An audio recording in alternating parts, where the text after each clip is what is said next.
Welcome to Business Morning. Well, the House of Representatives Ad Hoc Committee investigating the near collapse of the Nigerian stock market will commence or continue proceedings today. Well, members had two sessions last week, and we had a number of market players and some of the stakeholders involved make presentations and, of course, giving their thoughts on the state of the capital market. Stay with Channels Television as we continue to track the events of that particular hearing. Well, joining me here now is Bade Ajidahun. He's a global markets analyst from Forex Time. We're looking at the global scene right now. Of course, we're seeing stocks trending in negative territory. Investors are very much on the edge across the board, from Asia to Europe and Wall Street. Well, French President Mr. Nicolas Sarkozy lost to Socialist Hollande Francois over the weekend, and now that has put investors on the edge because they believe that now that a new person, well, who does not support the austerity measures that have been taken by especially France and Germany in the last couple of months, they're afraid that that might tip the Eurozone back into a recession, because many believe that this austerity measures and spending cuts are the factors that would take the Eurozone out of the debt crisis. Well, here to talk about some of that is Bade Ajidahun. Thank you so much, Bade, for being here. Thank you. It's good to be here again. Now, looking at the numbers, obviously they're all green, they're all red rather. Yeah. But some analysts actually said that the markets had already priced in a Hollande victory. That's talking about Francois Hollande, that they are already priced in that victory. But we're still seeing the numbers very much in the red. Now, what does this mean for the Eurozone? Well, the victory, it's not actually something that EU and IMF wants to be celebrating, because they see Hollande as somebody that is anti-austerity measures, because one of the things that's expected from Hollande is that he's going to go and lead a revolt against German-led austerity measures, because they're having so much austerity measures in their region, and the people are getting towards the wall, and they don't want any of this. They have to cut their wages, they have to reduce spending, and a whole lot of things, and this is actually stiffening the economy and the people of that economy. So I think analysts, we've analyzed this over the weekend, that if Hollande finally wins, it means that they might not be able to implement what the EU and the IMF want. And if they are unable to implement what the EU and the IMF want, it means that French will be taken off from the radar of the lenders to a debt-rating nation, because what you will see there is what is happening exactly in the Eurozone. Their votes led to nothing. The coalition group is obviously taking a lead, and these are the group of people that are anti-austerity measures. They have taken enough of it, and what it simply means is that if a new government comes in, and the new government is saying that for the conditions of the bailout plan we are not going to implement it, it only means that they will gladly slide back into recession, and the conditions which were laid down for the bailout plan, if it doesn't roll, what you see is that either you are seeing Greece defaulting and heading back to a recession. So this also would be expected if Hollande does not flow to what EU and German wants as regarding French. But let me come in here. Now, over the months and even years since when the Eurozone debt crisis started over about 3 years ago now, the policymakers in Europe led everyone to believe that spending cuts, harsh austerity measures was the only way out of the debt crisis. Governments, especially in Greece, were funding over bloated in the public services. They had taken debt, they couldn't repay, high interest rates. Not just Greece, Spain, Portugal, Ireland, all the other peripheral European countries that were affected by the debt, most affected by the debt crisis. So, of course, one key denominator was austerity measures, spending cuts. Now, here we have a man from a socialist party, Francois Hollande, saying that there just might be another way out.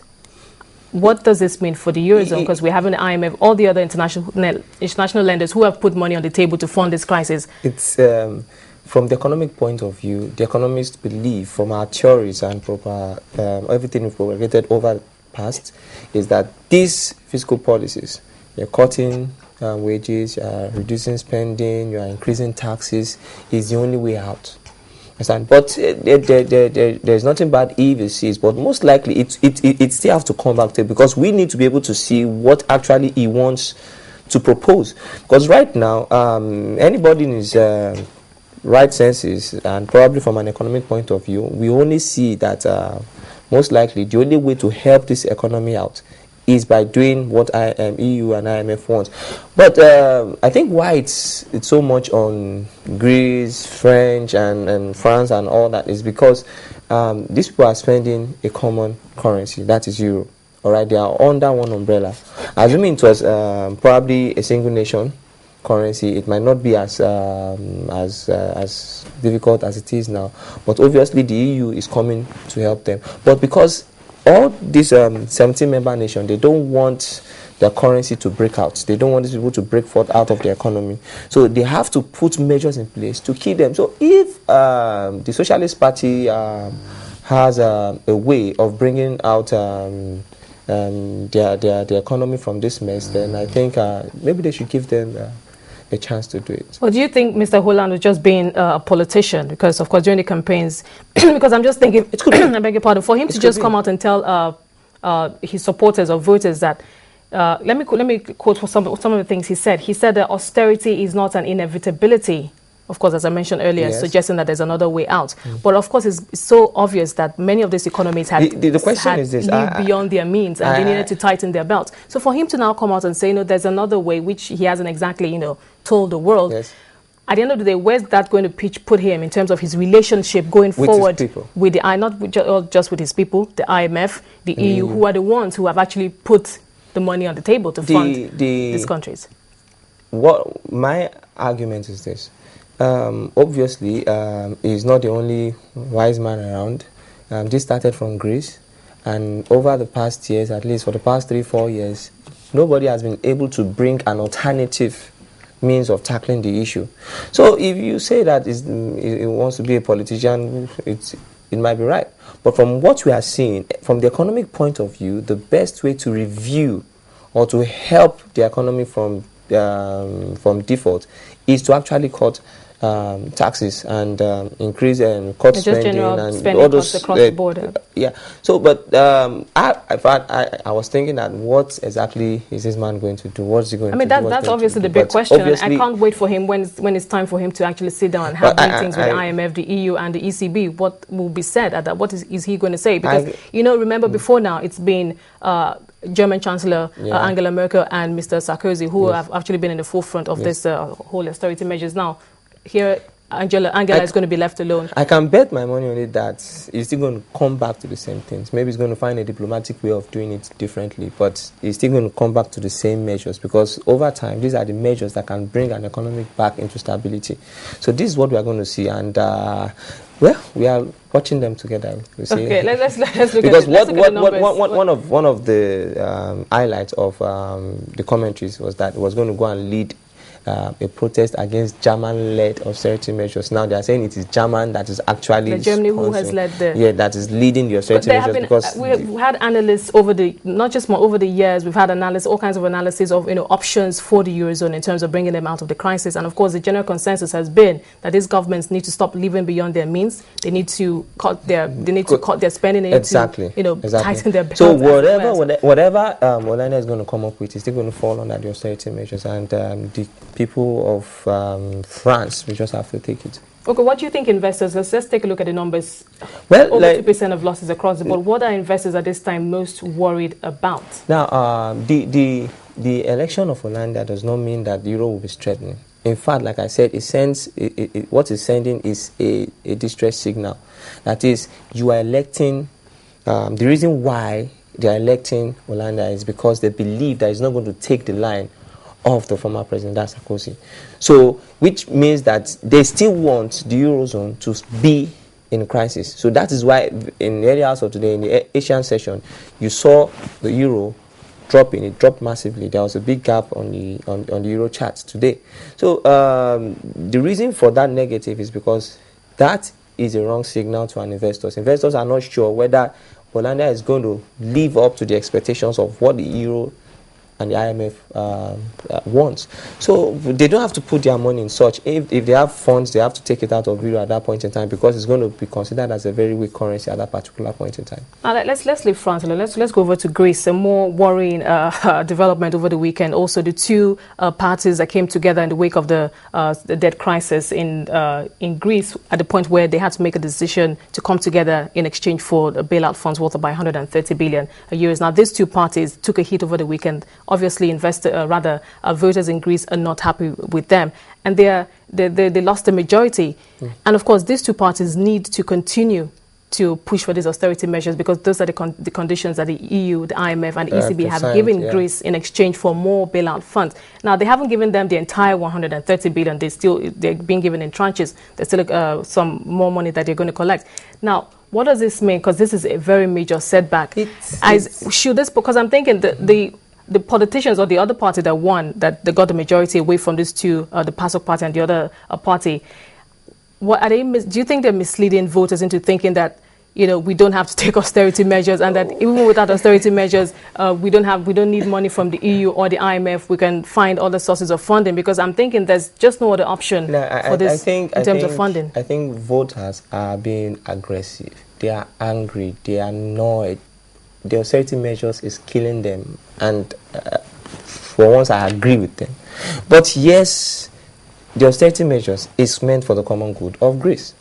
All right, and we have researched, we have looked into various angles of bringing out Greece from their mess, but still yet we don't have an option. The option we have is to collect this money from EU and IMF and use it so that we don't default.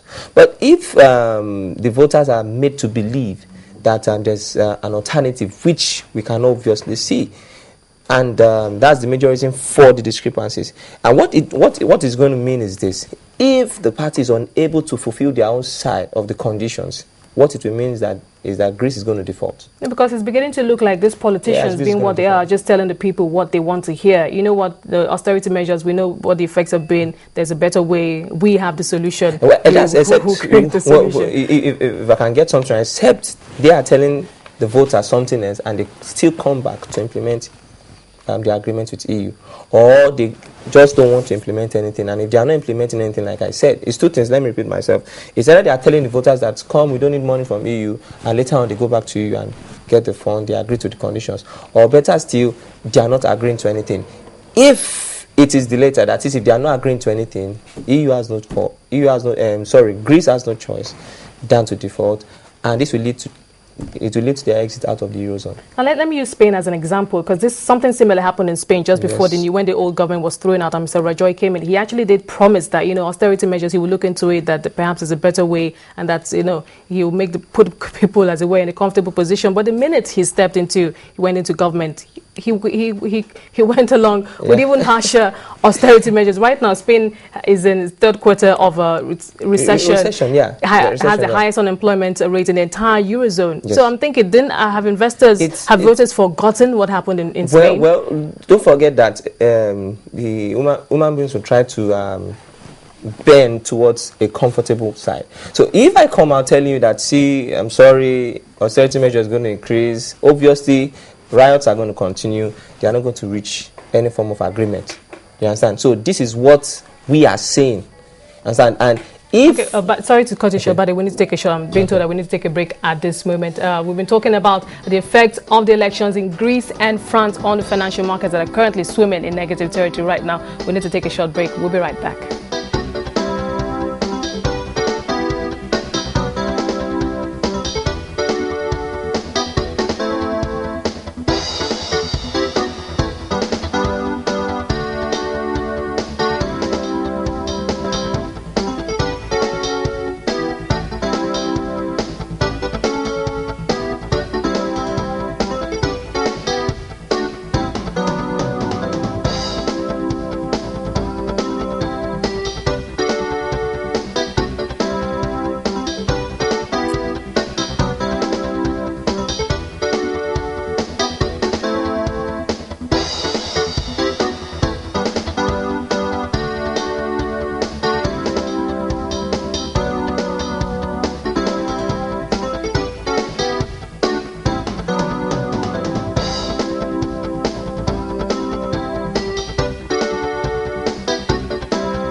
Welcome back to Business Morning. We're still looking at the effect of the French and Greek elections over the weekend that have plunged financial markets into negative territory. Well, of course, with the exception of the Nigerian markets. Well, now, Bade Ajidahun is still here, and that's what we're looking at. And let's quickly wrap up on what we're talking about for Greece. I was talking about the Spain example where Mr. Rajoy promised just before he came in that he would ease the austerity measures or the pain of the austerity measures as it were. And he gave the impression that perhaps he wouldn't even embark, he had a better option. But when he came in, that wasn't what, happened eventually. So I'm thinking, sorry about it, going forward, what in the, let's stick to the short to medium term, because we don't know how this is going to play out. We haven't exactly heard any statements from the IMF or the EU, that's the major international lenders who have been funding this crisis. We haven't heard any major statements from them. Going forward, well, France is just one country, although it's been in the forefront of the austerity measures. Do you think there's perhaps going to be some kind of, I'm not sure if I could use the word gang up, what's going to be the fate of France? Remember that S&P have downgraded the France sovereign rating from AAA. What is France just going to be sticking out like a sore thumb away from the other? So in terms of direction, what's going to be the fate of this country? I think the new government will still have to play with EU and IMF, because they obviously have, from my own opinion and from the polls, they obviously have no exact means of fighting austerity. Instead, they'll be bringing up other austerity measures. Maybe they will try to reduce it, but whether they reduce it or not, it's still going to be the same thing. It's still going to be the same approach. It's still going to be the same strategy. Okay, now, Bade, that's for France. Now, what about Greece going forward? They still need more money. That's 130 billion, still very crucial for them. Do you think this new government, if they eventually get the upper hand, because it's not over yet, if they eventually get the upper hand, what do you think is going to happen to Greece in terms of funding? Are they going to leave? Do you see them leaving the Eurozone as it were? If the new governments are able to implement the conditions that has been set by EU and IMF. Well, they have said that they don't want to. That if that's the party that's taking the upper hand now. Like we said, obviously the party taking the upper hand says they don't want austerity measures, and what this simply means is that they are going to default, because they have to look for other ways of getting these funds. And if they and I'm sure I'm not seeing any country or economy coming to support them that they are going to give them money to prevent them from default. The only people offering them money is the EU and IMF. So if they are refusing to accept this, then most likely they are going to default and exit out of the Eurozone. Do you think the IMF or the EU would try to persuade them, although they had been tough on the previous government? Do you think they perhaps would try to persuade this new government? Sure, they would. Let's be reasonable here. Yeah, let's face the realities. I can categorically tell you that the new government will bend. Okay, well, I guess that's left to be seen. It's still a developing story. We're just right at the beginning of it. Now, let's come down to our markets here. More pleasant scenario. We've been having a rally in the last 3 weeks, and of course, banks have been in the forefront of that rally. We've had a very let me categorize them. Not all of them have been very impressive. But some have been good, some have been strong, some have been quite impressive. First Bank is an example. So far, First Bank has reported the best first quarter earnings for this year. Now, we've seen the market riding on the back of this particular rally. What are your thoughts? My thoughts on this is that if you look at 2008, the equities markets lost over 60%. And it's very bad news, scared investors out, the investors pulled out their funds. And right now, with what is happening presently in the market, this is the first quarter of the year. Actually, the second. Yes, in the first quarter of the year, they posted gains. And in the second quarter, they are also bringing out gains. So what I'm saying is that foreign investors will begin to come back to the Nigerian market and begin to invest in the Nigerian market, because obviously these are good reports off screen. We saw UBA, First Bank, we had IBTC, GT Bank, Zenith Access. They are all posting gains. All right. Now, this is going to attract more investors into the economy. So if there are more investors coming into the economy, what this is going to do is going to strengthen the Naira. And obviously, you've seen that over 3 months, the Naira has been trying against the dollar. It's been strengthening against the dollar. No, but sorry to butt in. I'm fond of that. Sorry, but to put my head in again. Now, I'm curious then. At the beginning of the year, I read a lot of forecasts from different analysts posting on their website saying that, giving their predictions for the first quarter by quarter, first half year, and the rest of the year in terms of direction and returns from the market. And many of them, I can tell you, were actually bearish. But now, last week, I saw a couple of them actually reviewing, on their forecast, saying that okay, perhaps we might be trending more into a positive territory. And of course we know how volatile and how very unpredictable this market is, especially our own markets. We react to what's going on in our own environment here. Now, of course, they had been predicting that nobody saw us hitting perhaps 22,000 points this early in the year, and some are actually now predicting, reviewing their forecast and saying that perhaps the 23,000 points may just be around the corner. Now, were you optimistic or bearish at the beginning of the year? I'm going to tell you frankly that I was very optimistic. I'm sorry. I was on the other side. Well, I guess I can blame you looking at the numbers, what they were at the beginning of the year. Remember, I think towards the last quarter of last year, it was in red.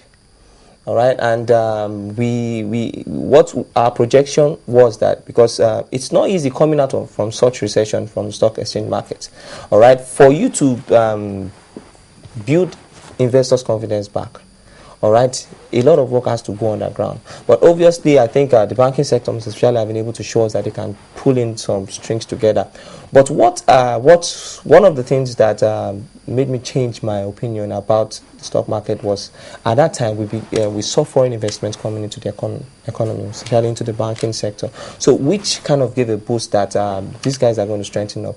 So obviously, when it's a forecast, we have the right to change our mind if it's not going the way we want it. Yeah, well, we're talking. You've mentioned you've talked about foreign investors quite a number of times now. At the point, they actually earlier in the year, according to some of the analysis I've been looking at, they had held about 70% of the entire market. Now it seems that has actually gone up to around 80%. Yeah. Now, while the market is experiencing good times, as it were, do you think that this time institutional investors or local investors should see this as an opportunity to actually come into the market? Well, I think it's two ways.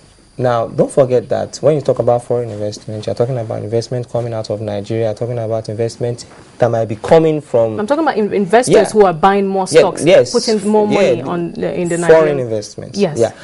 Foreign portfolio holders, foreign fund managers. And don't forget that some of them can actually be coming from a country like Europe, from a region like Europe. So I'm afraid, I think we have an investment of about 500 billion in Euro bonds.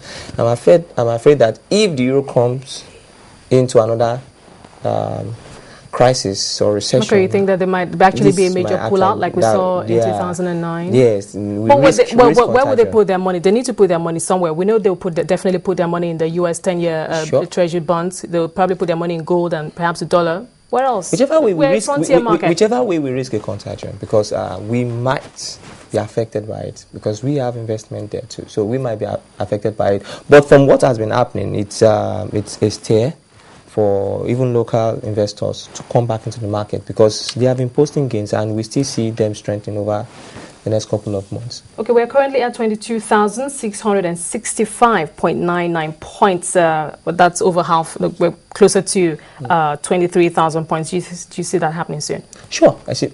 Of course, we didn't expect 22,000 to come this soon. So. Yeah, but we do know that one of the major reasons has been the earnings. The earnings season will soon be over. So I'm thinking, yes, there will probably be a slight correction or a pullback of some sort. Maybe give it, for instance, what we're having now. Most analysts were projecting that maybe this could come maybe later in maybe towards the third or fourth quarter of this year, but it's coming in sooner than we expected. Yeah, but we've seen this scenario before where there's a major good news coming into the market, earnings, a classical example, and then there's this euphoria in the market, and then there's this particular high that's at the market, and then when it all tapers down, investors begin to pull out. Not pull out as well, just take some profit on some of the stocks that had appreciated over that period. And the interesting thing about our market is this: when you take the profit, you see returning back to the market. So I guess the question would be, how far would it fall? Okay, we are 22,000. Perhaps if we can hit 23,000 points, and when the pullback happens, that's when this earnings season is over, and the novelty wanes, as it were, at the market. Do you think how far down do you think we could go? Do you think it's still going to be at a level, comfortable level? Maybe 22,000 points. Maybe 22,000, 21,000, thereabouts. Around that level. Because we've struggled around that level for a while before we broke up to 22,000, close to 23,000. So even if it's falling, I don't see it falling too much like what we have in 2008. So it's still going to be a growth that can be sustained over time. Okay, so basically you're still optimistic. I know you reviewed your own forecast too. You're one of the doubting Thomases who didn't have so much confidence in the market. Well, not too much of a doubting Thomas. Earlier on I told you that you have your portfolio diversified in various markets. You have your currencies market, you have the equities market, you have the bonds market. So, well, what I simply did was to shift most of my investment into the currencies market. Okay, keeping an eye on the. Well, hopefully we do hope that the rally would continue. That when it ends, the pullback wouldn't be, or the correction wouldn't be too. Well, like you said, it's going to be profit taking majorly. When it's profit taking, but the peculiarity of our market is that we don't have too much diversification within this economy. So most likely it's going to be plugged back into markets. Okay, I guess we'll leave it there for now. Thank you so much for being here, Bade Ajidahun, currency analyst from Forex Time. We have been looking at first the effect of the French and Greek elections on financial stock markets across the globe, from Asia to Europe and the US, where we saw the numbers plunging into negative territory. Now, of course, we also looked at our markets that has been rallying in the last in the last couple of weeks, led by financial services stocks, particularly the bank stocks, which have been gaining so much in that period, of course, on the back of positive earnings from some of the banks listed on the Nigerian Stock Exchange. We've had from Access, Guaranty Trust Bank, Zenith Bank, UBA. We've also had from First Bank, which is, of course, leading the pack right now. It's reported the most impressive first quarter earnings so far. We'll take another quick break at this point and we'll be right back.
Welcome back to Business Morning. We're just about a few hours to the hour of 11 now. Let's take some market news. The Securities and Exchange Commission has directed Union Bank of Nigeria to refund or return funds realized from subscribers of its last rights issue, which was not successful. Now, the rights issue failed to pass the required threshold as just about 15.25% was achieved. Now, the rights issue was expected to fetch the bank about 9.6 billion now, but shareholders declined to exercise or to take up their rights as well. But analysts say that this isn't particularly a big problem for the bank, as the unsuccessful outing of that rights issue would not affect the bank's recapitalization as a core. Investors, as Union Global Partners, have still injected funds, taking about 60% of the bank's equity. We also have Amcon, which has about 20%, and the shareholders themselves who have about 15%. So the bank is still in a very strong position.